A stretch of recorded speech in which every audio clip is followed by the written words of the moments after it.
오늘 47편은 하나님의 왕권을 찬양하는 시입니다. 그러니까 쉬운 말로 하나님이 온 땅을 다스리는 왕 중의 왕이라는 사실을 찬양하는 시입니다. 하나님을 믿는 우리만의 왕이 아니라 모든 사람들의 왕이심을 노래하는 시입니다. 그래서 1절을 한번 보십시오. 하나님을 찬양해야 할 대상이 나오는데요. 누구이죠? 너희 만민들아 라고 말합니다. 그러니까 세상의 모든 사람들이 하나님을 찬양해야 한다는 것입니다. 왜냐하면 하나님은 온 세상을 통치하시는 왕이시기 때문이죠. 자, 그런데 어떻게 찬양하라고 말을 하죠? 손바닥을 치고 즐거운 소리로 하나님께 외칠지어다 라고 말합니다. 한마디로 열정을 다해 목이 쉬어라 하나님을 찬양하라는 것이죠. 마치 운동 경기에서 자기 편을 응원하는 팬처럼 열정을 다해 하나님을 찬양하라는 것입니다. 자, 그렇다면 이렇게 열정을 다해 하나님을 찬양할 이유가 어디에 있습니까? 자, 그것이 나머지 모든 이제 본문의 내용인데요. 자, 하나씩 우리 한번 보도록 하겠습니다. 2절을 한번 보십시오. 세 가지 이유가 먼저 나오는데요. 하나님은 자존하신 분이고요. 또 두려우신 분이고요. 온 땅의 큰 왕이 되시기 때문입니다. 하나님만이 최고의 왕이라는 거죠. 그러니까 감히 하나님께 대항할 왕은 세상 어디에도 없다는 것입니다. 자, 이어서 3절과 4절은 이 찬양의 구체적인 이유가 나옵니다. 여기 보면 온 땅의 왕이신 하나님이 두 가지 일을 하셨다고 말합니다. 자, 3절에 보시면 하나님께서 만민과 나라들을 우리 발 아래에 복종하게 하셨다고 말하고요. 또 4절에 보면 우리를 위해 그 땅을 기업으로 택하여 주셨다고 말합니다. 자, 이 말은요, 1차적으로 가나안 땅을 두고 한 말입니다. 하나님은 이 가나안 족속들을 그 땅에서 쫓아내시고 이스라엘에게 그 땅을 기업으로 주셨습니다. 자, 그리고 그 기업을 4절 하반절에 보면 사랑하신 야곱의 영화도다 라고 말합니다. 하나님께서 이스라엘을 택하시고 그들에게 가나안 땅을 기업으로 주신 것은 전적으로 그들을 향한 하나님의 사랑 외에는 다른 이유가 없다는 것입니다.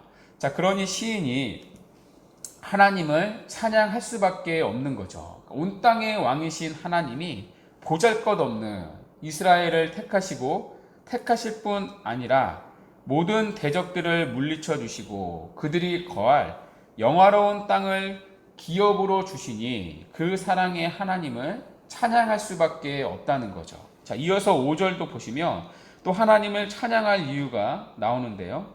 하나님께서 즐거운 함성 중에 올라가시며 여호와께서 나팔 소리 중에 올라가시도다. 자, 이 구절은요. 다윗이 언약궤를 예루살렘으로 옮기는 장면을 떠오르게 합니다. 자, 사무엘하 6장 15절은 이렇게 말하는데요. 다윗과 온 이스라엘 족속이 즐거이 환호하며 나팔을 불고 여호와의 궤를 메어오니라. 자, 여호와의 언약궤가 예루살렘에 옮겨집니다. 자, 그때 백성들이 즐거운 마음으로 손뼉을 치며 즐거움에 함성을 질렀습니다. 그러니까 오늘 그 찬양의 모습이 그대로 여기서 있었던 거죠. 자, 그리고 나팔을 불고 여호와의 궤를 예루살렘 성에 안치를 했습니다. 자, 그런데 이 언약궤는요, 하나님의 임재를 상징합니다. 자, 그러니까 언약궤가 예루살렘 성에 안치되었다는 것은 하나님께서 이스라엘을 다스리시는 왕으로 보좌에 오르셨다는 것입니다. 자, 그래서 모든 백성들이 이스라엘의 왕이신 하나님을 찬양했던 것입니다. 자, 이 장면을 오늘 시편 기자가 5절에서 그대로 찬양의 이유로 설명한 것입니다. 자, 특별히 5절에 보면요, 이 반복되는 단어가 하나 있는데 올라가심이라는 단어입니다. 여러분, 이 올라가셨다 이 표현은요, 궁극적으로 예수님의 부활과 승천을 예표합니다. 자, 그래서 초대교회에서는요, 이 시편을 예수님의 승천의 날에 불렀다고 합니다. 하나님은 이스라엘을 다스리시는 왕으로서 예루살렘 성의 보좌에 오르신 분일 뿐만 아니라 장차 그분은 죽음에서 부활하시고 승천하심으로 온 세상을 다스리시는 하늘의 보좌에 오르신 분이니 마땅히 모든 백성이 그분을 찬양해야 한다는 것입니다. 자, 그래서 6절과 7절을 보십시오. 찬송하라는 말이 5번이나 반복됩니다. 그러니까 온 땅의 왕이신 하나님을 찬송하고 또 찬송하라는 것입니다. 하나님은 끝없이 찬송을 받으시기에 합당한 분이라는 거죠. 왜냐하면 또 8절에 보시면 하나님은 오늘도 거룩한 하늘의 보좌에 앉으셔서 온 세상을 다스리고 계시기 때문입니다. 자, 그리고 이어서 9절에 문 나라의 고관들이 모임이여 아브라함의 하나님의 백성이 될 것이기 때문입니다. 자, 이 말은요, 한마디로 열방의 모든 백성들이 하나님의 백성이 될 거라는 뜻입니다. 자, 그리고 이어서 9절에 세상의 모든 방패는 하나님의 것이 될 것이기 때문입니다. 그러니까 여기 세상의 방패는요, 세상의 모든 왕들을 의미하는 표현입니다. 그러니까 하나님께서 이 땅의 모든 왕들을 다스리고 계시다는 뜻입니다. 자, 그래서 이 땅의 모든 나라의 백성들과 세상의 왕들이 하나님을 왕으로 인정할 날이 온다는 것입니다. 자, 그리고 이 일은요, 실제로 요한계시록 11장 15절에서 성취될 것입니다. 자, 요한계시록 11장 15절인데요. 일곱째 천사가 나팔을 불매 하늘에 큰 음성들이 나서 이르되 세상 나라가 우리 주와 그의 그리스도의 나라가 되어 그가 세세토록 왕노릇 하시리로다 하니, 하나님이 세세토록 모든 나라와 백성들의 왕노릇 하시는 그날이 반드시 올 것입니다. 지금은 세상의 나라들이 하나님을 왕으로 인정하지는 않지만 반드시 하나님을 왕으로 인정하는 그날이 온다는 것입니다. 주님이 재림하시는 그날에 반드시 이 일은 이루어질 것입니다. 자, 그러니 모든 백성들이 하나님을 찬양해야 한다는 것입니다.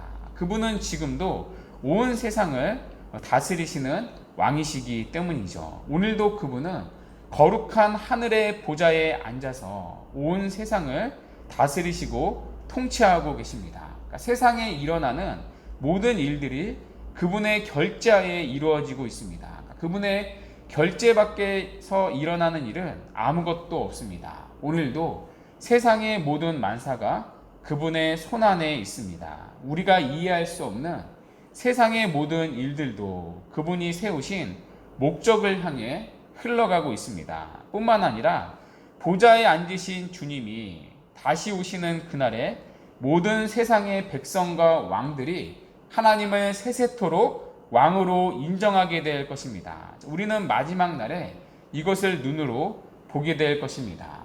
자, 그러니 그 왕이신 하나님을 바라보며 마음을 다해 이 땅에서 찬양하라는 것입니다. 이미 온 땅의 왕이신 하나님께서 온 땅의 왕으로 인정되실 날이 올 것을 바라보며 그 왕께 열정과 마음을 다해 찬송을 올려드려야 한다는 것입니다. 자, 이것이 오늘 이 시편의 내용입니다. 자, 마지막으로 이 적용을 하며 마치도록 하겠습니다.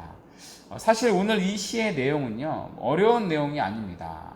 사실 우리가 다 아는 내용이죠. 하나님은 온 세상을 다스리시는 왕이십니다. 자, 그러므로 왕이신 그분은 오늘도 찬양받기에 합당하신 분이라는 거죠. 자, 그런데 이 단순한 진리를 우리 중에 모르는 분은 없을 것입니다. 자, 그러나 문제는요, 정말 이것을 우리가 믿고 살아가느냐입니다. 우리의 삶의 자리에서 이 사실을 믿으며 살아가고 있느냐입니다.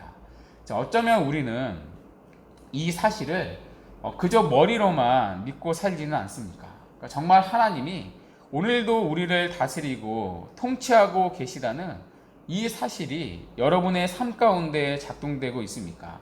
오늘 하루를 살아가는 여러분의 삶을 움직이고 있습니까? 자, 우리 하나님은 온 땅의 왕이십니다. 온 땅을 다스리시는 주권자이십니다. 하나님의 소유가 아닌 것이 우주에 존재하지 않습니다. 모든 나라들도요, 다 하나님의 손 안에 있고요. 그분의 다스림 안에 있습니다.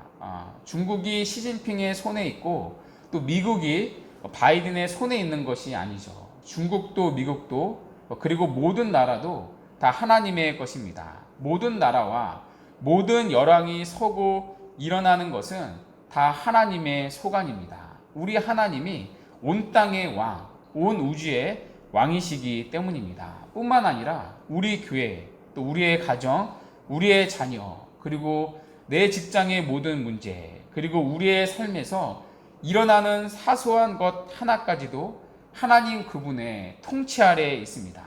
참새 한 마리가 떨어지는 것조차도 하나님의 통치와 하나님의 다스림과 그분의 결제 안에 있습니다. 자, 그렇다면 우리가 누구를 진정으로 믿고 살아가야 합니까? 오늘도 우리의 환경과 모든 상황을 다스리시고 바꾸실 수 있는 왕은 진정 누구입니까? 오늘 우리는 우리의 문제를 누구에게 맡기고 누구에게 털어놓을 수 있습니까? 누가 우리의 인생의 모든 상황을 해결하실 수 있습니까? 오늘도 누가 우리의 답답한 현실과 도무지 내 힘으로 해결할 수 없는 막막한 상황을 변화시킬 수 있습니까? 오늘도 하늘의 보좌에 앉으셔서 지금도 세상 만사를 다스리시는 왕이신 하나님이십니다.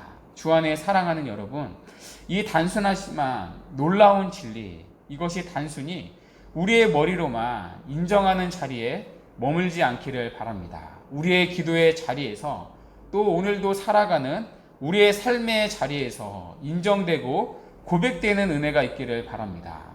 이미 이 온 땅의 왕이신 하나님께서 온 땅의 왕으로 인정되실 날이 올 것을 바라보며 왕이신 그분께 기도합시다. 지금도 하늘의 보좌에 앉으사 온 세상의 모든 일을 결정하고 계시고 다스리고 계시고 당신의 뜻대로 운영하고 계시는 그 하나님을 바라보는 영안이 열리는 은혜가 있기를 바랍니다. 그래서 그분을 믿는 믿음으로 이 새벽 우리의 문제를 놓고 그분께 간절히 구하는 은혜가 있기를 바랍니다. 그리고 그 믿음으로 오늘도 우리의 삶의 자리에서 왕이신 하나님을 찬양하며 살아가는 은혜가 있기를 간절히 바랍니다.